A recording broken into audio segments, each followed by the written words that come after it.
Hey, it's Noel from creationeffects.com. I was playing around in After Effects and I came up with this little animation, kind of an ocean planet flyover thing.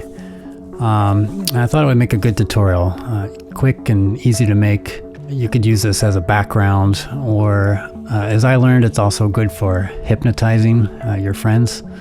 I had it on a loop and I stared at it for about 20 minutes, and I have no idea what I was thinking about or where those 20 minutes went. But anyway, let's get right to it. You don't need any plugins for this. You can just follow along in After Effects. The first thing we need is a new composition. I'll go to New Composition and I'll make it HD. I'm going to call it Ocean Pre-Comp. And 15 seconds is a good length. And let's add a solid layer. Go to Layer, New, Solid. This will be our water layer. And I already have the dimensions in there. We need this to be really big. So I have 6,000 wide and 12,000 pixels high. The color doesn't matter.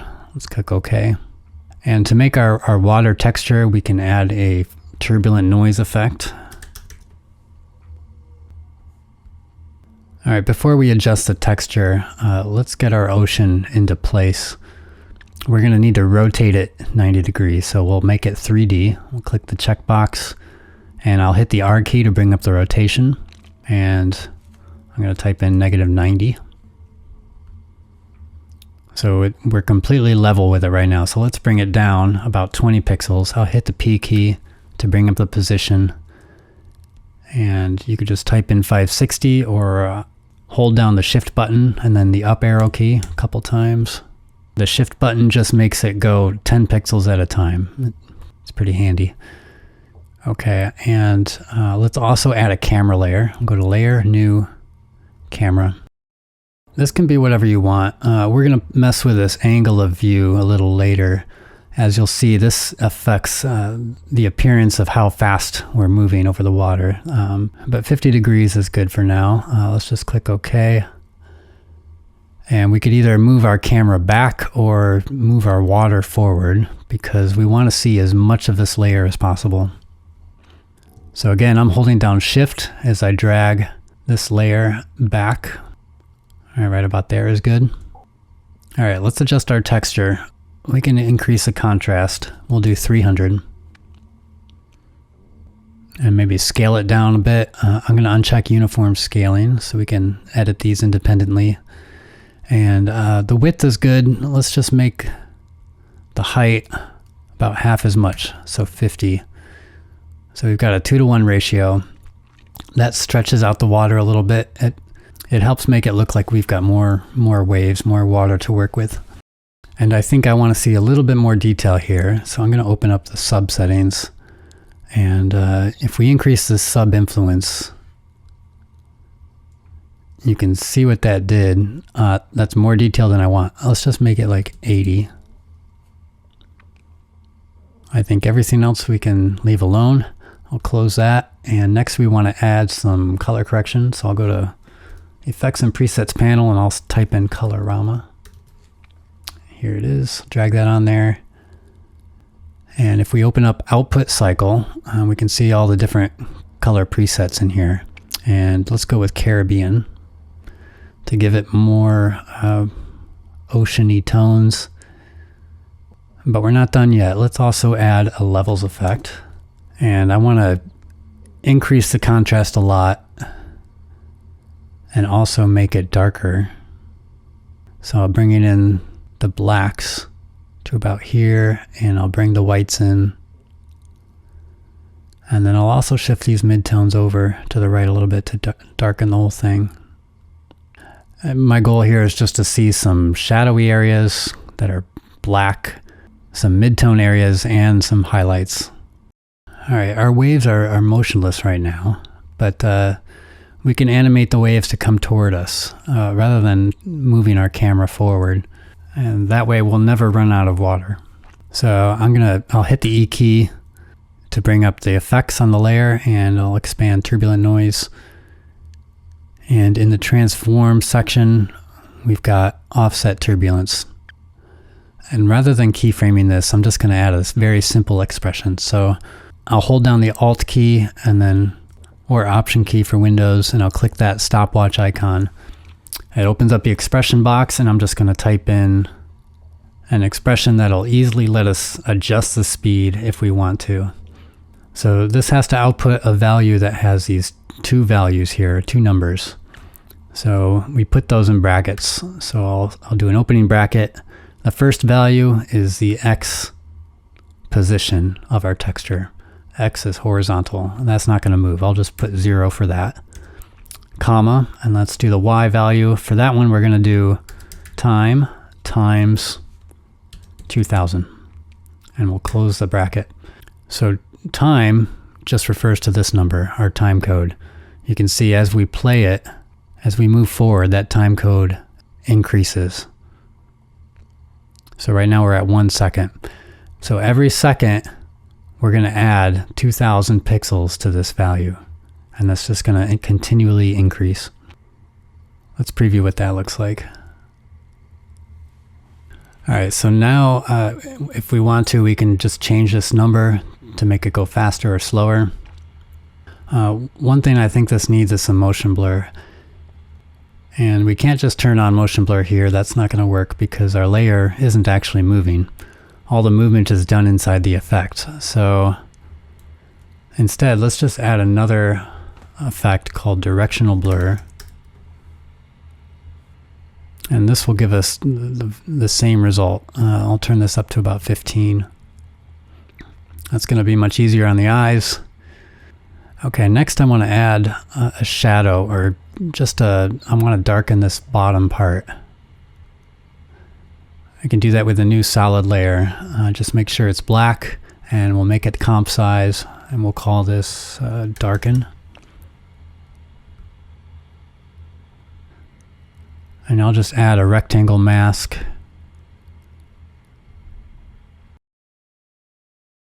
And we'll feather this out. I'll hit the F key, and it looks like I got another mask on here. I don't know what that is. All right, I'll hit the F key, and we'll feather this to like 250 pixels. Let's expand this, and we'll also decrease the opacity of that mask to about 60, so it's not as dark. But I still want to get this bottom part to be darker, so I'm just going to duplicate the mask. It's Command or Control D. And to select that mask, I'm going to click on Mask Path. And then I'll just move it down, holding down the Shift button and the arrow key. And you probably could have done that with just one mask and a larger feather value, but I feel like the gradient, you have more control over it with a couple different masks. Okay, next let's add a glow to our horizon. We can do that with an adjustment layer. So let's go to Layer, New, Adjustment Layer. And for this, we'll use a beam effect.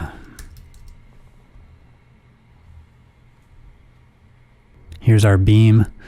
To make it go all the way across, we need to turn this up to 100% length.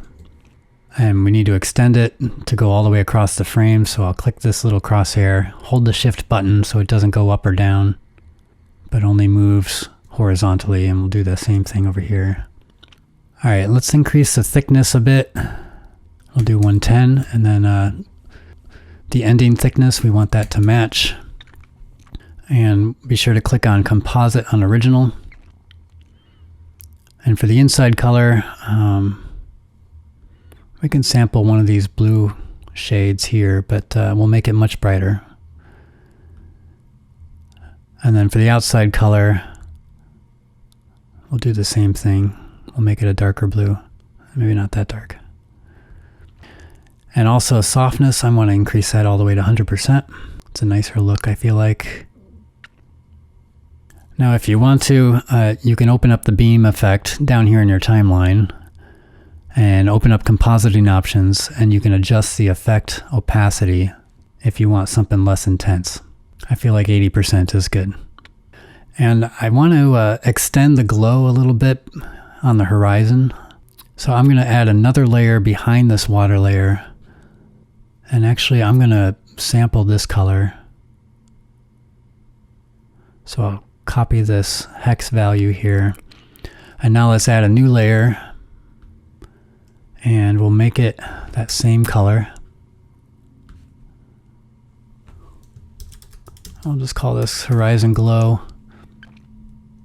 Let me zoom out a little bit.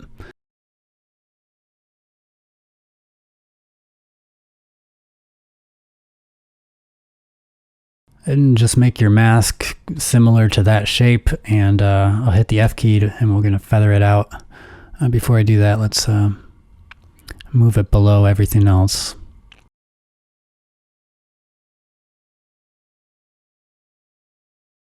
Maybe around 400. All right, this part's pretty much done. If you want to, we could add one more effect to this adjustment layer. We'll add a warp effect. And instead of arc, which arcs the middle as well as the bottom, we're going to set this to shell upper. So now the bottom part is locked, and it's just going to arch this part and make it kind of look like a tiny planet. We can see the curvature of the planet. So you can increase this amount however much you want. I don't want it that much. I'll maybe do like 20. All right, let's create another comp, and I'll just call it Ocean Flyover. This will be our final comp.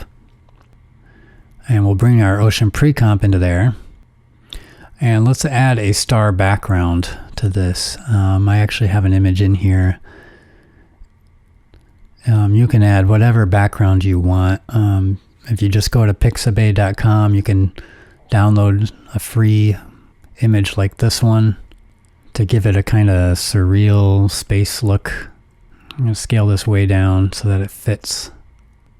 And I might adjust it a little bit to... I like it right there because it's darker on the bottom and lighter at the top.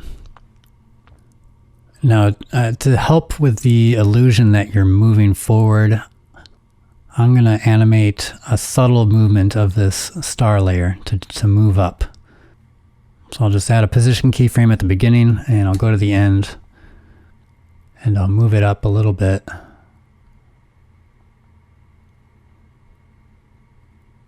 That'll do it. And I think I want to add some contrast to that image. We'll go to curves. We'll add that to the stars layer. And let's just make an S curve just to make it a little more interesting. And this is totally optional. It's going to make your comp slower. But if you want, you can add a reflection to this water to reflect some of the color from up here. I had that in the clip that I showed you in the beginning. So let's just go ahead and I'll show you how I did that. I'm going to select my star layer and I'm going to pre-compose this. So put this layer in another pre-comp. I'll go to Layer, Pre-compose, and we'll call it Stars Pre-comp. And let's open that up. And let's make this a little bit bigger because we're going to be using displacement effects, which will be warping the image. And we don't want to see any of the edges in our final animation. So let's go ahead and change the comp resolution. I'm going to hit Command or Control K to bring up the composition settings, and we'll just add 200 to the width and 200 to the height, and click OK. And I'm going to create a mirror copy of everything above the horizon line, which was at the halfway point. I'm going to do that with an adjustment layer. And I'll add a mirror effect. All right, the center of the mirror is already halfway vertically, so we'll just leave it there. But we need to change the reflection angle to 90 degrees. Okay, that should do it. I'll close that. So now if we solo our pre-comp, we can see we've got the reflection in here. So let's copy this. I'll duplicate it, Command D, and I'll bring it above our ocean layer. And we just need to, for this top layer, we just need to crop out all of this above the horizon. So I'll use a mask for that. Do something like that, and we'll feather it out. Okay, we'll need to add some effects to this to make it look like a reflection, and we'll need to blur it, and we'll need to warp it to make it move with the waves. So for that, we're going to use a displacement map effect. So what this effect does is it looks at another layer, which can be our ocean, and it looks at the light and dark values, and it warps this image according to those light and dark values. The problem is, if we use this ocean pre-comp, this whole thing is pretty dark. And we'll see if we set our map layer to our ocean pre-comp layer, and we have to set this to lightness.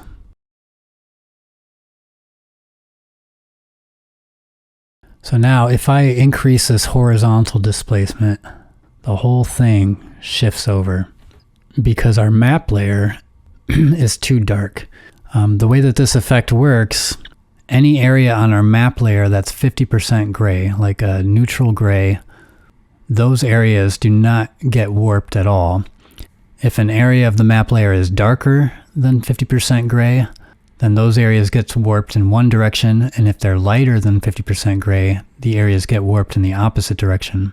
Since our map layer is mostly dark, everything gets warped in the same direction.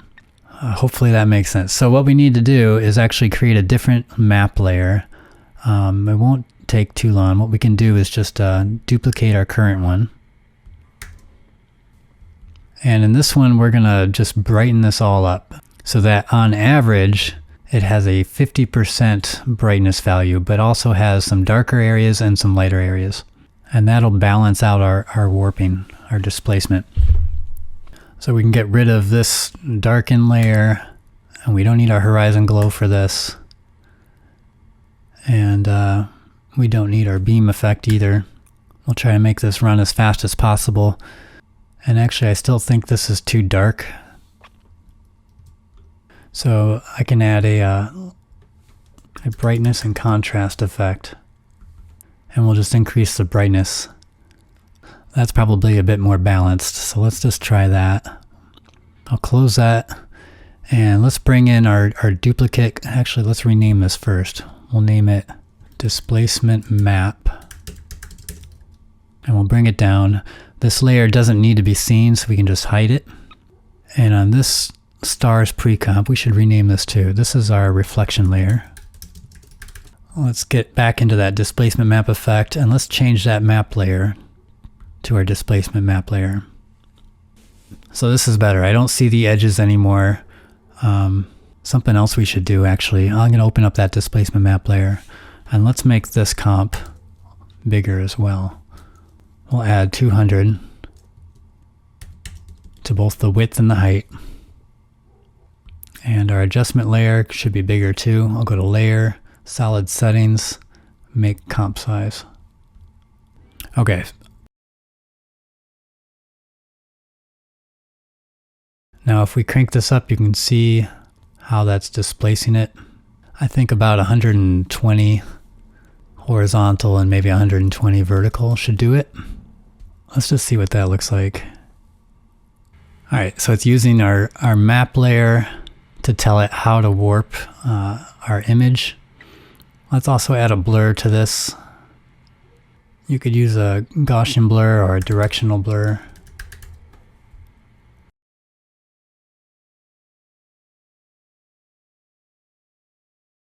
Okay, and we're going to change the blending mode of this layer, but I also want to set up a track matte.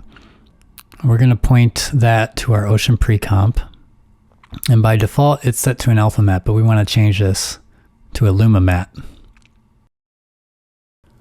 And that didn't have the effect I wanted. I want some areas to be dark and some areas to be light. Let's try the other layer. Let's try our displacement map layer. Okay, that's better. Okay, we'll unsolo that. Make sure our ocean layer is showing.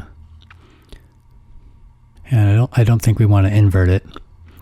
Okay, so now we can see that's brought some of the color from the sky into the water, and we can just adjust the intensity of it by lowering the opacity.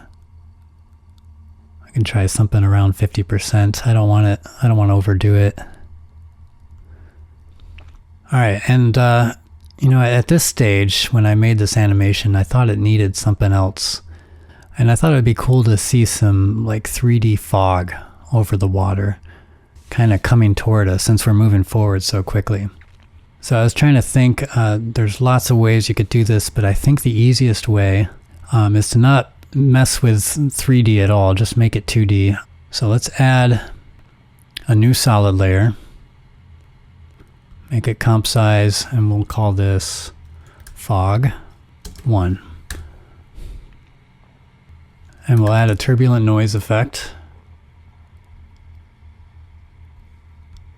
And for the fractal type, we want to make this dynamic progressive. We'll just invert it. So that gives us this nice wispy, foggy look. And we'll increase the contrast and lower the brightness because we don't need to see so much of it. And let's also lower the scale to something like 25. That's really small because this is going to be our background fog. It's going to be the furthest in the distance.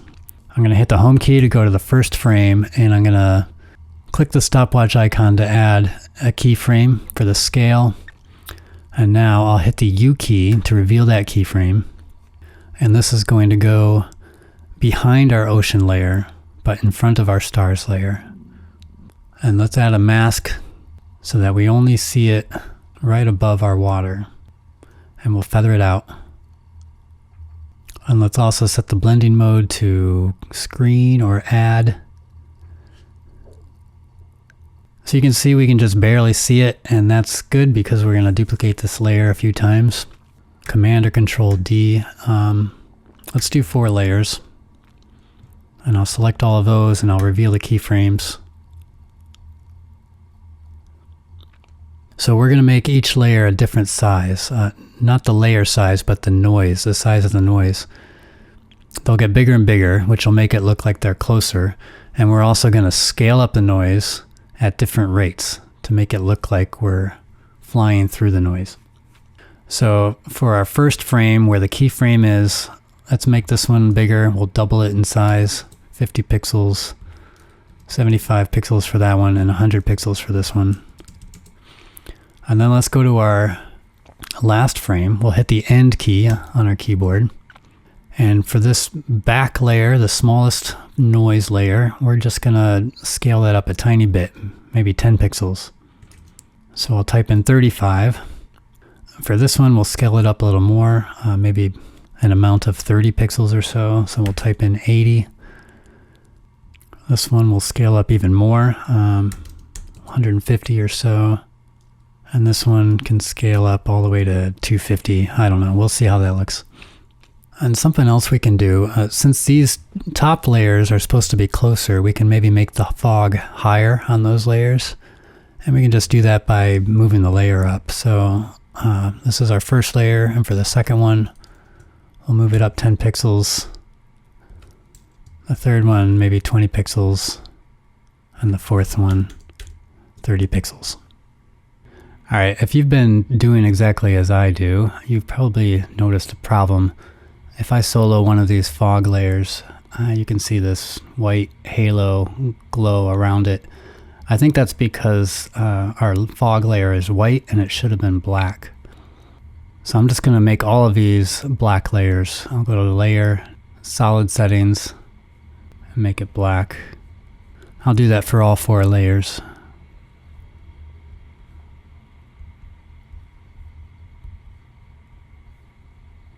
All right, I'm going to solo all the fog and we'll just see what it looks like. All right, the fog is done. There is one other thing I thought we might add to this. It wasn't in the clip that I showed at the beginning, but I think it's something we can do really quick. I'm going to add a new adjustment layer and we'll add some particles flying toward the camera. And we can do that with the CC particle world. And the first thing I usually do is get rid of all this crap. We don't need to see it. So this is what our particles look by default. But if we open up physics, we can turn off gravity. We'll set it to 0. We'll turn down the birth rate all the way down to about 0.1. I think that's too slow. So let's increase the velocity to about 10. And I don't want yellow particles, so I'll open up the particles section and we'll choose a bluish gray. And we don't need this to be an adjustment layer, so I'll turn that off. Okay, so now we can see it, and we can just adjust the intensity by lowering the opacity of the layer. Maybe like 10%. And that should do it. Another thing I almost forgot to show you, I mentioned in the beginning of the video, I would talk about the camera field of view and how that affects the illusion of speed in our animation. So I've got this little example that demonstrates the effect. Camera 1, you can see, plays for a couple seconds and then it switches to camera 2. So if we double click camera 1, we can see this has a very low angle of view. So it imitates like a telephoto lens. It's the same effect if you increase the zoom or the focal length. And then camera 2 has a much wider angle of view, so a much wider lens. So let's see what the difference is. You can see how much faster it is with camera 2 when we've got a wider angle. All right, let's have a look at the final result. It's beautiful. Yay for us. So this is just one way of making water in After Effects. I've explored lots of different ways to do it. If you want more realistic 3D waves, I have another free tutorial that uses the CC ball action effect. You can check that out. Or if you want a lot more control and a more realistic look, I made a template called Ocean, which uses real water footage and it makes a 3D scene from it. And you can create any kind of 3D body of water with that, and it has a cool, unique look to it. Another template, the one I just finished, is called Landscaper. With that one, you can create any kind of 3D landscape you can imagine, pretty much. But it's got this feature where it's really easy to add water to your scenes. You can just draw it with your pen tool on the ground layer and create rivers and ponds and lakes and oceans. So you can create really cool beach scenes with that, or just lakes, and you can have stuff reflected in the water. It's a really cool template. It's got 1,000 elements, landscape elements that you can build your scenes with. And all sorts of effects are included as well to kind of bring your scene to life, like waterfalls and shooting stars and fog and wind and heat haze. So you can check that out as well. It's at creationeffects.com, and you'll find a bunch of other really cool effects for After Effects there as well. There's a Creation Trippy Effects. That one is just a huge collection of trippy or psychedelic effects for your footage, as well as a bunch of mesmerizing hypnotic animations, kind of like this one, which you can customize to suit your needs. Also, Infinite Horizon, that's another trippy one. I like trippy stuff. This one will let you make 3D perspective bending scenes from your landscape footage. Also, Micro. Micro is for creating custom microscopic animations that imitate what it looks like through a microscope. There's the Critter Collection series, which is 3 templates for making critters. So there's flocks for creating flocks of birds, and there's swarms for creating custom swarms of insects, and there's also schools for creating 3D schools of fish. And another good one is Creation Artifacts, which lets you turn your footage into animated artwork in just about any medium that you can think of. That's it. I hope you liked that tutorial. There's more on the way, as well as lots of free animation presets and free effects, all of which you can download at creationeffects.com. So I'll see you at the next tutorial.